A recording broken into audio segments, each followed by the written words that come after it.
one of my employees was in an accident yesterday.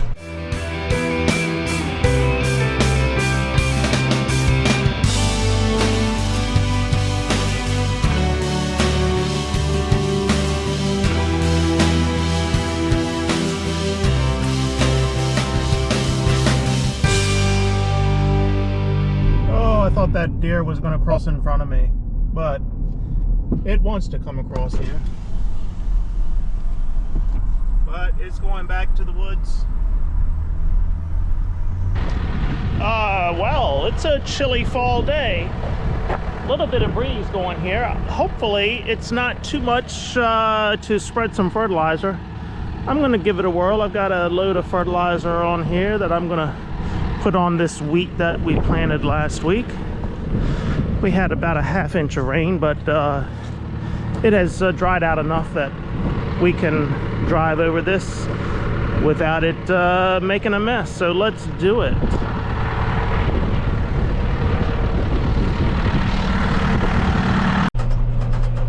Well, okay, this is the same analysis of fertilizer that I got last year to put on my wheat. And guess what? It went up in price. Can you imagine that? Last year, I think it was about $650, $680 per ton, somewhere in that neighborhood. It was less than $700, I do know that. This year, $855 a ton. So $200 more. That's highway robbery. Yeah, let's go Brandon. I guess that's the Brandon tax that is on that fertilizer. Yeah, buddy. Okay, the update on the circuit board for the combine. I never did get a call back from the salvage place that I called about a circuit board. I looked on eBay. There were one or two on there, but that was a bit sketchy. So I ended up sending it off to Ag Express Electronics in Grand Island, Nebraska. I shipped it overnight UPS, so that was about $100 to get that out, but I needed to get that out as quickly as possible to them. So overnight UPS $100, so I should hear from them. Shipped it out this morning. I should hear from them. They should get it tomorrow. Don't know if I'll hear from them or not. We'll see how that goes, but yeah. So shipped it to Ag Express Electronics, hoping that they will be able to fix it up for me and get it going again like new. I had an update on the Perdue grain facility and what the outcome could be on that, because I'd heard something about maybe the state buying the facility and running the facility. As much as I'd like to see that grain facility stay open, I really don't want a government agency running it. Well, I guess there are negotiations right now about the state purchasing that facility, but then having another entity running it, someone that is not the state. We'll see. Company buying it, another grain elevator buying it, because we have others around that I would just have assumed they would have gone in and bought the place. Well, I guess others have been interested in it, but Perdue is stipulating that anyone who buys it must sell the grain to Perdue. I thought Perdue was a little better than that. From what I've understood, Perdue has closed down some other facilities on the eastern shore of Maryland. That's where they are based out of, Salisbury. And they just dismantled those facilities completely and sold the metal for scrap, I guess. That's what I've heard. So if no one buys this facility and agrees to the terms that Perdue has, which from what I've heard, is that they have to sell the grain to Perdue. Then I guess Perdue will just dismantle the facility. So I'm a little bit torn on this, on what on if I support it. That, you know, if the state is going to put money into it, then, you know, why don't they just subsidize a private entity buying it? Someone that knows what they're doing as far as running a grain facility. So yeah, I guess that's why the place has not been sold. I mean, why would you, if you own other locations, other grain elevators, why would you go in with the terms that you have to sell grain to Perdue? That it sounds all screwy to me. And as I said, I really thought Perdue was a better company than that. They've been great from our standpoint as a farmer to work with for the most part, but now they're getting greedy. I guess it's the younger generation of Perdue's running the company. We've seen it many times in corporate America. You know, when the company is passed down to the younger generation, they get greedy. It's all about the money. It's not about the community, the values that the company was started on. So we'll see. It sounds like it's not going to close. So I'll try to keep you updated on that. This is never good. This pin has sheared. This is from the PTO that goes back and drives the spinners. I knew something was up when I was adjusting this to go to the field today. There was a bolt sitting right here in this thing. It was a grade 8 bolt, about 2 inches long. Same type of bolt that was in here, and it looked like this had recently been changed. Well, yeah, there's a reason that this bolt was laying here. I guess the last person that used it must have sheared a couple pins. I don't know what is causing those pins to shear. Everything looks okay back here, but I don't know. I'm almost done. Let me get another pin.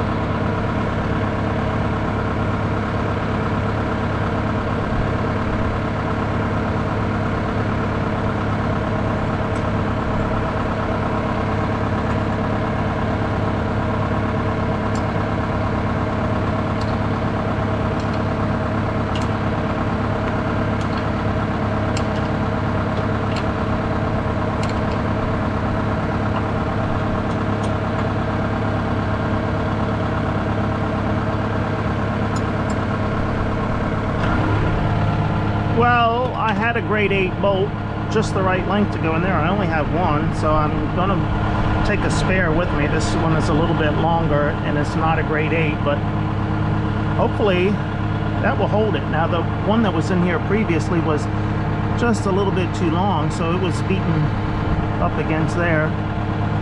All right, let's hope that one does the trick and gets this finished. Now, because of that pin breaking for those spinners, I'm going to have a green streak down through the field, and I'm wondering how many it's going to be. I think it's only going to be one.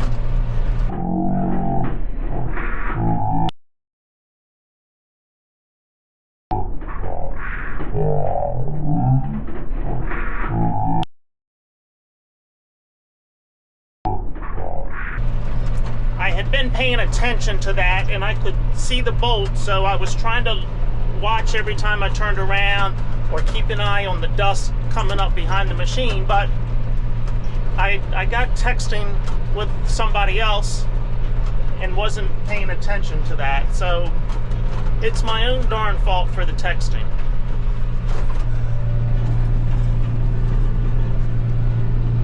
But I can see the dust coming up on the back side of that, so I know the spinners are on now. And it's right here on the road that everybody's going to see it going by. They're going to see the green streak going down through the field. are you gonna do? Hey, I'm trying to use this finger.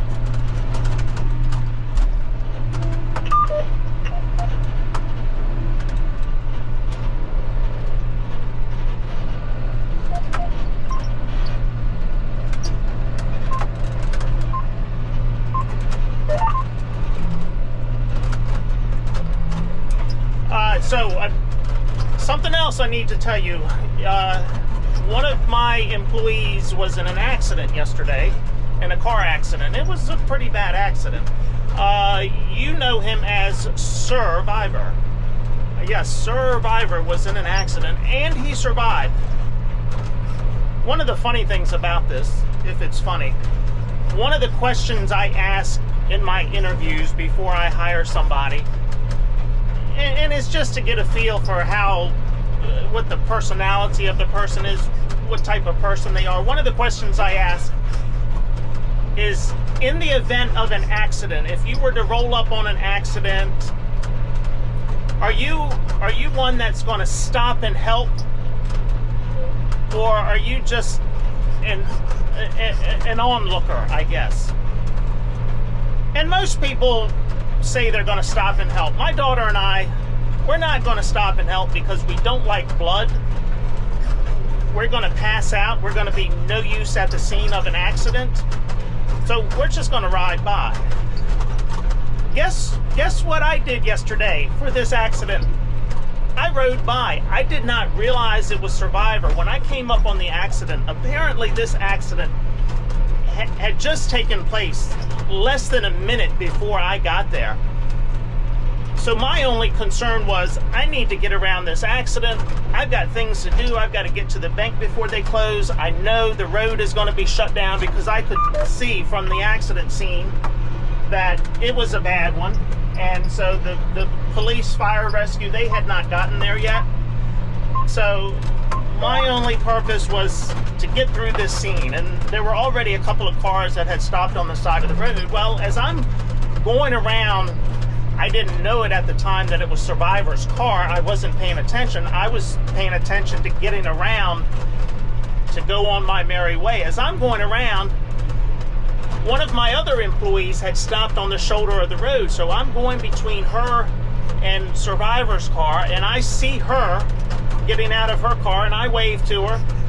She waves to me. Well, apparently she was trying to motion to me that this was Survivor's car. Didn't realize it at the time. I kept going. I saw the other vehicle that was involved in the accident. It was off in the ditch on the side of the road. And I said a quick prayer for everybody involved and went on my merry way. Within 15 minutes, actually less than that, that's when I found out who it was in the accident. Because the other employee that had stopped sent a text message to my daughter, and then she called me to let me know. But it was nothing I could do there. So apparently, when the employee stopped to talk to Survivor, he really didn't know what was going on. He couldn't remember what had happened.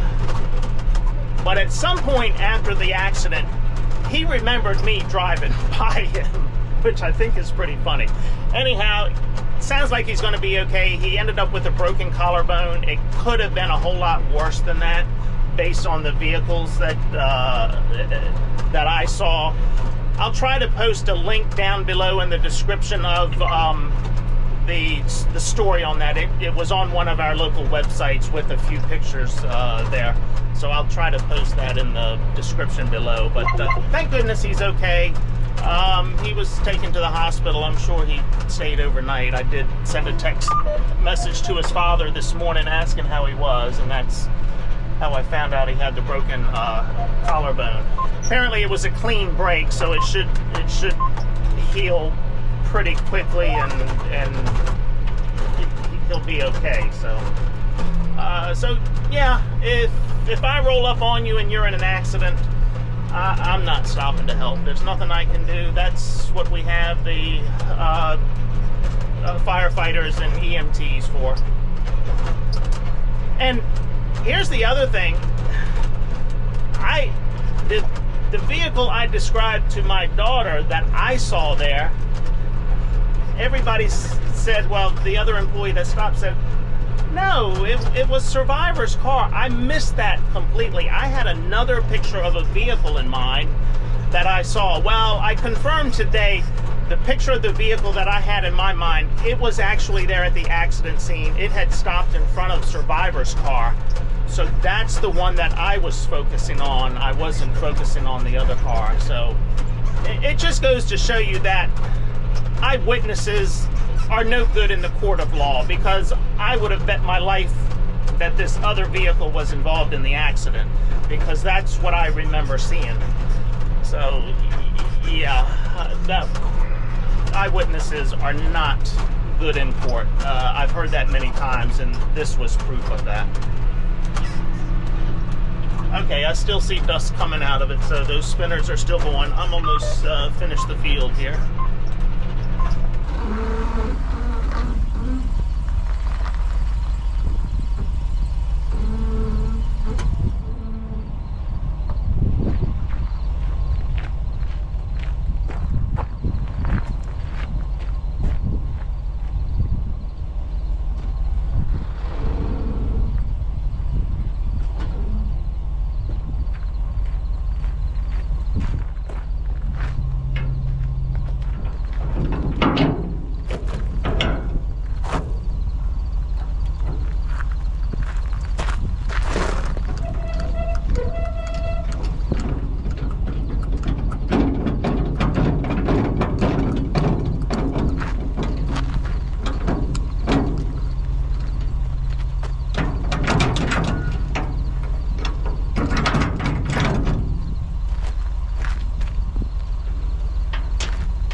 Unfortunately, the safety chain does not, it just doesn't hook in there the way it should, so no safety chain. But hey, I see this one has lights on it. I wonder if these lights work. I didn't plug this in on the way down the road.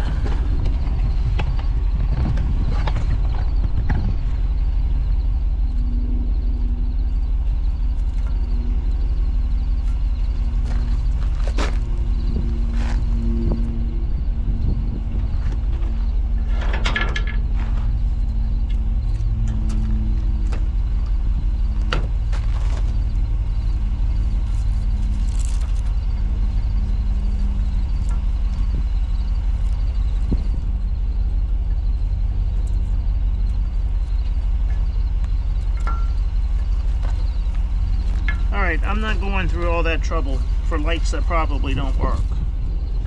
I pulled it down the road without lights. I guess I can take it back north without lights.